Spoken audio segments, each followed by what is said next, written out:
Now, carbon neutral seems to be the buzz phrase of the moment, especially when it comes to the design and construction of new buildings, and nowhere more so than here in Melbourne, where the Pixel building has recently been completed. It's the world's first carbon neutral commercial building. Now, to find out more, we're here to have a chat to Dylan Brady, the director and architect at Studio 505. Can you tell us a little bit about what Studio 505 does and the input that you guys had into the Pixel project? Dirk Zimmerman is our business partner. We met working on Federation Square. I cold called David Waldron for about 4 months. David Waldron's the general manager of the Carlton United Brewery project, and he really liked all of the crazy stuff that he saw. But there was this funny little nipple of land left over next to the cleaning store that had a right of way at the back of it that they couldn't excavate because it's only, 9 metres by. And Daniel Grollo said, well, why don't we build a building on there that's a little prototype building that we make as green as we can, and we'll put our development office in it. And I want 505 to do it. So we didn't have to do a competition for it. They just said, look, we want you to be the architects for this, which they classified as a very boring building. Construction of the Pixel building carried a $6 million price tag. Now, $1.5 million of that was used on innovation to achieve their perfect Green Star score. The facade on the outside has 2 primary functions. The first function is a scientific function.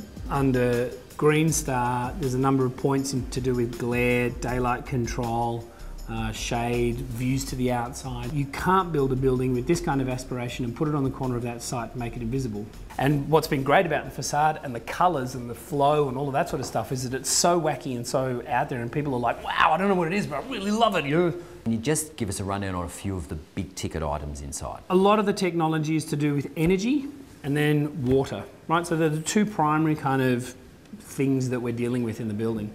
Now, from the energy point of view, we've obviously got vertical axis wind turbines there. We also have solar panels on the roof, which is our second primary kind of energy source. We generate a lot more from our wind turbines than we do from our solar panels. There's an Italian chiller called a Robur unit, which has got an ammonia base. It's a natural gas chiller. A rainwater collection on the green roof. So we collect that water, we filter it, we put it into a giant tank in the ground, and then we filter it back up to potable standard so we can deliver it to the showers and to the basins and to the toilets. The water that we flush down the toilets, we only use about a 20th of the normal amount of water that you would use because we've got a vacuum toilet system. They use it in aeroplanes and they use it in boats. Why do they use it in aeroplanes and boats? So they don't have to carry a lot of water, so they don't have to hold a lot of water.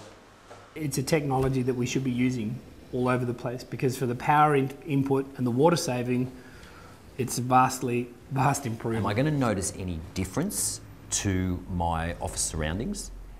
It can be completely invisible. It can be completely invisible. You could not notice.